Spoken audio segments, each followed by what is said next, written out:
I love helping organizations grow and sustain their services, particularly in the public sector, and in business as well. I have worked with very many organizations in their HR and OD departments, helping their employees as well.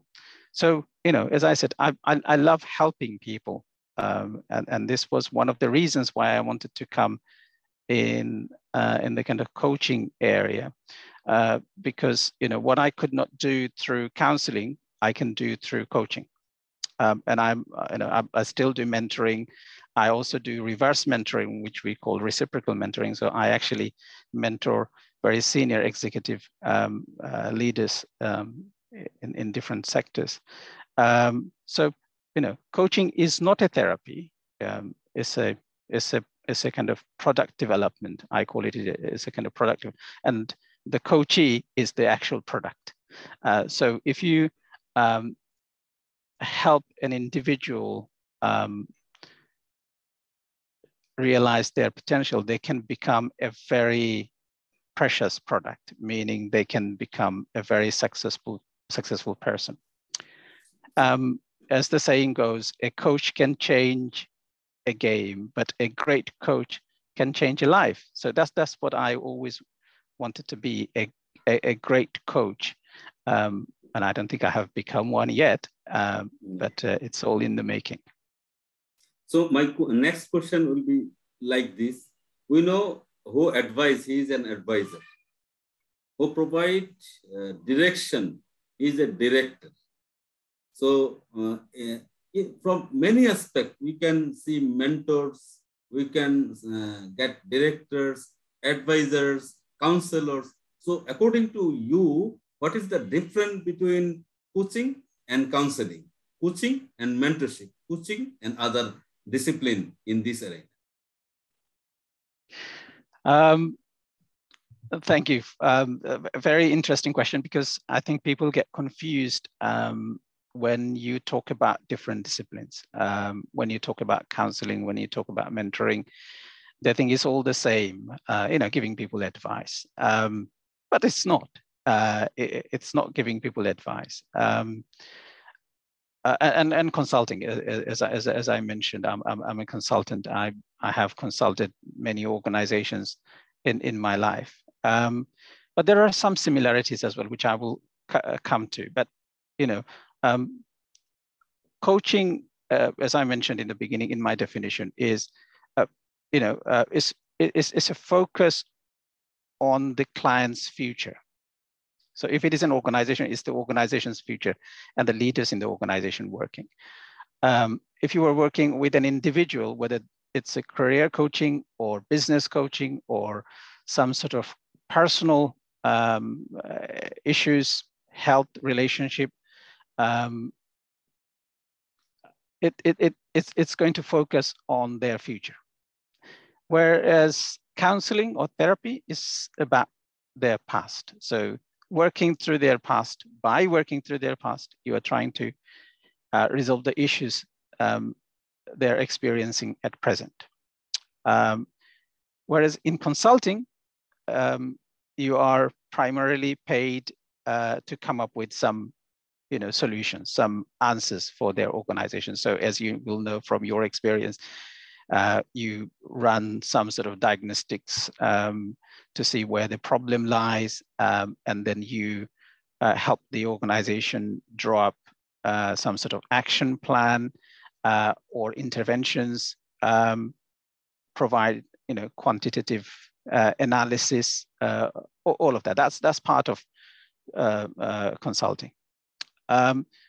And as I mentioned, the mentoring is, somebody is mentoring another person who is a junior person aspiring to become a leader or a senior manager or senior leader in a company. So that's the kind of main difference. But coaching, as I said, it brings certain elements from both consulting and therapy. That's what I think. So there is a kind of hybrid type. For example, asking the right questions.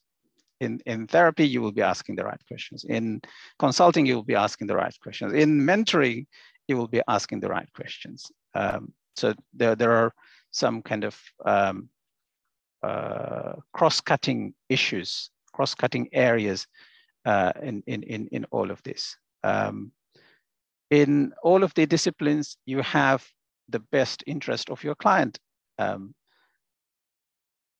at heart. You will want to help the organization. You will want to help the individual. And there are some core qualities that you will have to demonstrate, like your integrity, your honesty, your openness, your skills, your experience, your lived experiences, etc.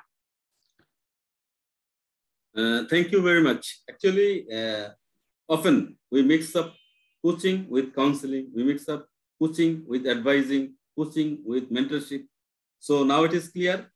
A counselor. Yeah. So one thing I wanted to say, Janal, is that in coaching, the solution to the problems or issues actually come from the coachee. Yeah. So the coach actually will help the coachee, the client, to come up with their own solutions, own, best alternative. Yes, outcomes, whatever that is. Whereas in consulting or mentoring, it's very much in a kind of directional where the consultant or the mentor has a lot of scope to become an advisor. Yes, right now we are learned enough that there is a clear distinction between counselor, consultant, mentors, and coach. A coach is the combination of a counselor, a mentor, and therapist, and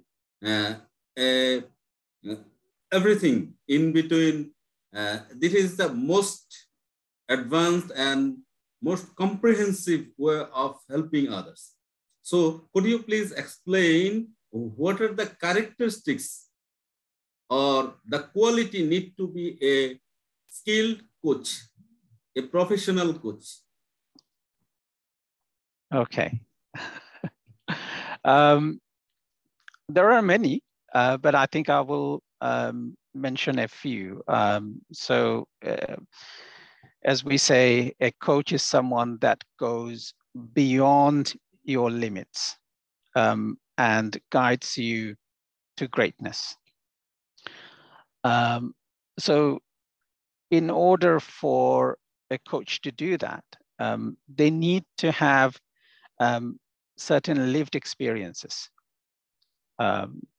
Because if I say, I'm an experienced coach, I can help you. And you ask me, okay, so what is your experience? And I say, well, I have just finished my master's or undergrad or PhD, for example. But you say, I need help with my personal stuff. So, you need to have some lived experiences, whether it's in a kind of professional capacity or in a voluntary capacity or in a business management capacity. You need to be able to demonstrate that experience. A certain level of development. So you will have gone through some training programs, coaching training, therapy training, certificates, diploma, degree, master's, whatever that is. You need to have some level of, development. So in a coaching situation, you will be working with other coaches. In counseling situation, you will be working with your peers, your clients. You have to, submit certain number of hours. There will be supervisors. So you have to go through that development phase to become a skilled coach. Without that, it will be very difficult to demonstrate competency. And as I said, the skill set you need to demonstrate. Your listening skills, your questioning skills, your challenging skills. You need to develop those things. So yeah, coaching can take someone where they cannot take themselves. So that's the kind of concept. They need to get to somewhere, but they don't know how. So as a coach, you should be able to develop a trusting relationship. That's a soft skill, and you and I, we talked about that before, based on trust. You should be able to help your client set their own goals, what they want to achieve within a certain time frame, and so on. And there is accountability. So it's not just setting the goals and then finishing the conversation and taking the money. Or the money is an aspect, but hold them to account, because if a client is not prepared to be held to account, then they're wasting their money, and you as a coach wasting your time, because if they say they will do something, then they should stick to it. Otherwise, they will not benefit from coaching. And then the other elements, empathy, and showing empathy to your client, empathizing with their situation, and communicating quite effectively, because you need to be able to ask questions. So if you are, for example, conversing in English and you can't put two sentences together and ask a good question, then it will not be an effective coaching session. So use your intellect, use your emotional intelligence, and ask intelligent questions, and encourage and support your client in ways so they feel that they're able to make their own decision. They're able to go through their own issues, the stumbling blocks, the barriers, the difficulties, their personal situation, their professional difficulties, and their realities. And listen without any judgment, because it's very easy to jump into conclusion and cut the when they're cut the kind of conversation, or try to be kind of prescribe them solutions. But it's good to listen, because if you are not listening, then you can't hear. Hearing and listening